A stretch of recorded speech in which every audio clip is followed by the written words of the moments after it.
నమస్తే అండి. నేను వాణి. ఈరోజు మనం భవానీదేవి గారు రచించిన 'ప్రతీకారం' అనే ఒక మంచి కథను విందాం. మేడం, ఈరోజు మీకు ఫేర్వెల్ పార్టీ అరేంజ్ చేశాం. లలిత చెప్పి వెళ్ళిపోయింది. అద్దం ముందు నిల్చున్న కల్పన అలాగే తన మొహాన్ని చూస్తూ ఉండిపోయింది. వెండి తీగల్లాంటి తల వెంట్రుకల్ని ఆప్యాయంగా సవరించుకుంది. తన జీవితంలోని అనుభూతుల్ని, ఆవేదనలను పంచుకొని తోడుగా నడిచింది ఆ అద్దమే.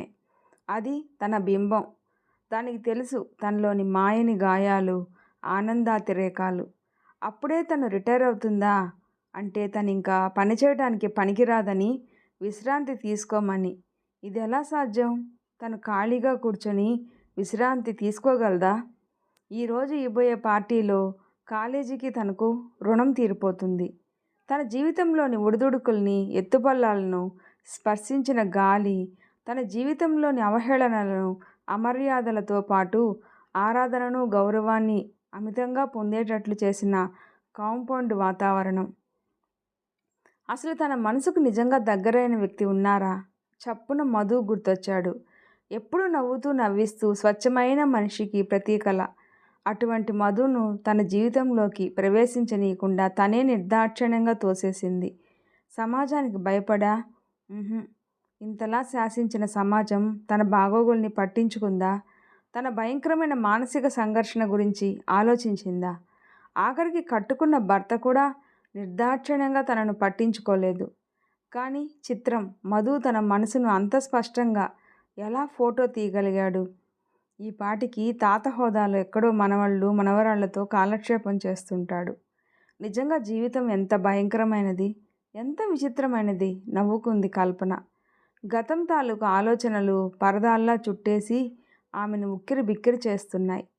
అందరూ ఆడపిల్లల్లాగానే కోటి కోరికలతో కలల ఇంద్రధనుసును వెంటబెట్టుకొని పారాణి పాదాన్ని అత్తింట్లో పెట్టింది కల్పన. ఏమ్మా, మీ నాన్న ఇస్తానన్న కట్నం తాలూకు బాకీ ఏది? అడిగింది అత్తగారు ఆ రోజు సాయంత్రమే. నిర్ఘాంతపోయింది కల్పన. నాన్న నాతో ఏమీ చెప్పలేదే, కన్ఫ్యూజన్గా అంది. అవును తల్లి, ఎందుకు చెప్తాడు? తల్లి లేని బిడ్డ అంటూ నా కొంప మీద పడేసి చేతులు దులిపేసుకున్నాడు మీ నాన్న. అయినా ఇదంతా నా కొడుకు చేసే నిర్వాకమే. వాడే గనక నిన్నే చేసుకుంటాను అని పట్టుబట్టకపోతే ఆ నూజివీడి సంబంధం చేసుకుంటే 3 లక్షలు ఇచ్చేవాళ్ళు. అంతా నా కర్మ, వ్యంగ్యంగా అంది ఆవిడ. కల్పన, మా అమ్మ మాటలకు కష్టపెట్టుకోకు. మొదటి రాత్రి తనని దగ్గరగా తీసుకున్న భర్త గుండెలపై తల ఆనిచింది కల్పన. ఆమె కన్నీళ్లు అతని లాల్చీని తడిపాయి. చీ పిచ్చి, ఎందుకు ఈ కన్నీళ్ళు? ఆవిడే సర్దుకుపోతుంది. నువ్వు ఎంఏ చదివావంటే నాకు నమ్మకం కుదరటం లేదు. తేలికపడిన మనసుతో తన బేలతనానికి తానే సిగ్గుపడిపోయింది. శ్రీనివాస్ ఆఫీస్కి వెళ్ళాక అత్తగారి విశ్వరూపం చూసి భయపడిపోయింది కల్పన. ఎంత సర్దుకుపోతున్నా ఆవిడ సతాయింపు, సణుగుడు పెరుగుతున్నాయే కానీ అవగాహన పెరగటమే లేదు. భర్త ఉన్నప్పుడు ఒక రకంగానూ, అతను లేనప్పుడు మరొక విధంగానూ ప్రవర్తించే ఆవిడ్ని చూస్తుంటే సినిమాలో ద్విపాత్రాభినయం చేసే పాత్రలు గుర్తొస్తున్నాయి కల్పనకు. ఆ రోజు మధ్యాహ్నం కల్పన దొడ్లో బట్టలారేస్తుంటే మళ్ళీ మొదలెట్టింది అత్తగారు. మీ నాన్న చచ్చే లోపలైనా ఇస్తాడా 5,000? కల్పనకి చాలా కోపం, ఆవేశం వచ్చాయి. అసలు ఎందుకు ఇయ్యాలి? ప్రాణంలా పెంచిన నన్నిచ్చాడు చాలు, గబాల్న అనేసింది. ఏంటే అంత రోషం వచ్చింది? వెళ్ళి 5,000 తీసుకొచ్చి మాట్లాడు. బరబరా కల్పనని వాకిలి దాకా లాక్కెళ్ళింది. పోవే పో, డబ్బు తెచ్చాకే నా గడప తొక్కేది. మొహం మీదే తలుపులేసేసింది ఆవిడ. ఇరుగు పొరుగు వాళ్ళంతా చోద్యం చూస్తున్నారు, కానీ ఒక్కరు కూడా నోరు మెదపలేదు. కల్పనకి పౌరుషం ముంచుకొచ్చింది. తను బతకలేదా? డబ్బు ఎదురిచ్చి బానిసగా బతికే ఈ దుర్భర జీవితం కోసం ఎందుకు పాకులాడాలి? తన జీవిత సౌధాన్ని తాను నిర్మించుకోగలదు. భర్తకి తన శరీరమే కానీ మనసు అవసరం లేదు అన్నది తేలిపోయింది. అనుభూతుల్ని పట్టించుకొని అవకాశవాది. తల్లి దోషాలను పరోక్షంగా సమర్థిస్తున్న పిరికివాడు. స్నేహితురాలు రమణి దగ్గరికి విజయవాడ వెళ్ళే రైలెక్కేసింది. అక్కడే రమణి సాయంతో కాలేజీలో లెక్చరర్గా చేరింది. తండ్రిని సమాధానపరిచి పిలిపించుకుంది. జీవిత వైకుంఠపాళిలో పాముల్ని తప్పించుకుంటూ కష్టపడి నిచ్చెనలనే ఎక్కింది. ప్రిన్సిపాల్ అయినా కూడా ఆడంబరం లేక సంస్కారం ముట్టిపడే ఆమె ప్రవర్తనే ఆమెకు శ్రీరామ రక్షగా నిలిచింది. జీవితంలో ఎదురుపడిన ఆత్మీయుని చేయి మాత్రం అందుకోలేకపోయింది. సమాజానికి భయపడింది అతను. శ్రీనివాస్ మరో పెళ్లి చేసుకున్నాడని, ఆమె పరమ గయ్యాళి కావటంతో ఇల్లు నరకంగా మారింది అని, అతను పచ్చి తాగుబోతుగా మారాడు అని ఎవరి ద్వారానో తెలిసింది. మేడం, పార్టీకి టైం అయింది. లలిత పిలుపుతో ఆలోచనల్ని వదిలించుకొని అనుసరించింది కల్పన. పొగడ్తలు ప్రశంసల మధ్య వీడ్కోలు ఇచ్చిన తన వారందరినీ చూస్తుంటే కళ్ళు చెమర్చాయి. భారమైన హృదయంతో అందరికీ కృతజ్ఞతలు తెలిపి మౌనంగా ఇంటికి వచ్చి వరండాలోని కుర్చీలో చేరగిలపడి కళ్ళు మూసుకుంది. మెమంటోలు, పూలదండలు టీపాయ్ మీద పెట్టి లలిత నిశ్శబ్దంగా వెళ్ళిపోయింది. మేడంని అప్పుడు డిస్టర్బ్ చేయకూడదు అని ఆ అమ్మాయికి తెలుసు. ఇన్నాళ్ళు కాలేజీ, ఉపాధ్యాయులు, విద్యార్థినులు వాళ్ళ వ్యవహారాలకు జీవితాన్ని సమర్పించుకొని తన ఉనికినే మర్చిపోయిన కల్పనకు ఇప్పుడు ఎన్నడూ లేనంత ఒంటరితనంగా ఉంది. ఎవరున్నారు తనకి? ఎందుకింత వేదన తన జీవితంలో? తన వాళ్ళనుకున్న వాళ్ళంతా ఈరోజు వీడ్కోలు చెప్పేశారు. ఇన్నాళ్ళు ఇంత ఒంటరితనం ఎక్కడ దాక్కుంది? నాన్న ఉన్నా ఈరోజు ఇంత బాధగా అనిపించేది కాదేమో. తండ్రి గుర్తుకు వచ్చేసరికి ఆమె కనుకొలకల్లో తడితడిగా కన్నీరు. అరే, ఇంకా ఈ కన్నీరు నాలో దాగుందా? తండ్రి తన జీవితం పట్ల అసంతృప్తితోనే కళ్ళు మూశాడు. కూతురు పచ్చగా పిల్లాపాపలతో కళకళలాడాలని ఏ తండ్రి కోరుకోడు? తన హోదా, డబ్బు ఆయనకి తృప్తినియలేదు. తనకి మాత్రం ఏ మూలో అసంతృప్తి లేదు. ఎవరినైనా పెంచుకున్నా బాగుండేది. కాలేజీ పిల్లలే తన పిల్లలు అనుకుంది ఇన్నాళ్ళు. బంధువులకు తాను ఏనాడో దూరమైంది. లైట్ కూడా వేయని ఆ చీకటి ఇంటిలో ఒంటరి నక్షత్రంలా ఆమె. గేటు దగ్గర దబ్బుమని చప్పుడు వినిపించి చివాలన తల తిప్పి చూసింది.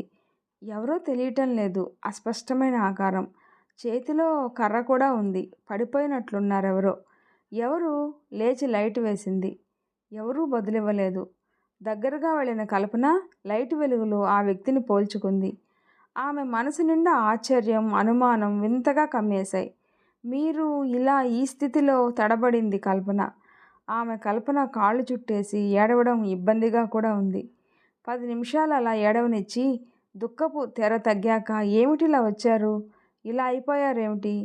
అత్తగారి పట్ల కల్పన గొంతు నిండా అంతులేని సానుభూతి. ఆ సానుభూతి అత్తగారికి నిలువునా కత్తితో చీల్చినట్లు అనిపిస్తుంది. నన్ను క్షమించు కల్పన.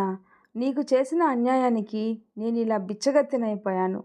కన్నీరు లావాలా కరుగుతుంది ఆమె కళ్ళ నుండి. ఇలా ఎందుకు జరిగింది?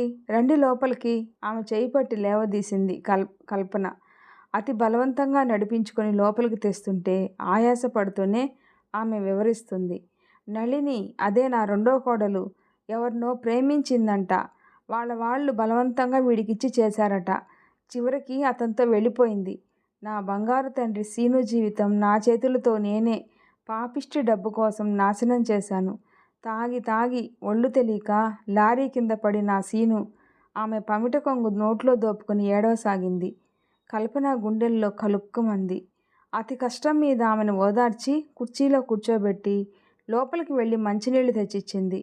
కాస్త తేరుకుంది ఆవిడ. కల్పన, నిన్ను ఉసురు పెట్టినందుకే ఇలా బిచ్చమెత్తటానికి కూడా పనికి రాకుండా ఆవిడికి తన మీద తనకే అసహ్యం వేసినట్లు కంపించిపోతూ ఉంది.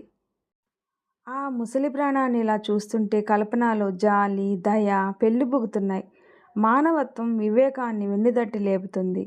తనకి ఒంటరి జీవితం ఎందుకు మిగిలింది అని ఇంతసేపు బాధపడింది. తన వల్ల ఇంకో ప్రాణికి సహాయం జరుగుతుందని భగవంతుడు వెంటనే తెలియజేశాడు అనుకుంది. జీవితం పట్ల పరిపూర్ణ విశ్వాసంతో అత్తగారి చేపట్టుకున్న కల్పన దృఢమైన ఆమె నిర్ణయాన్ని తెలియజేస్తున్నట్లుగా స్పర్శిస్తోంది.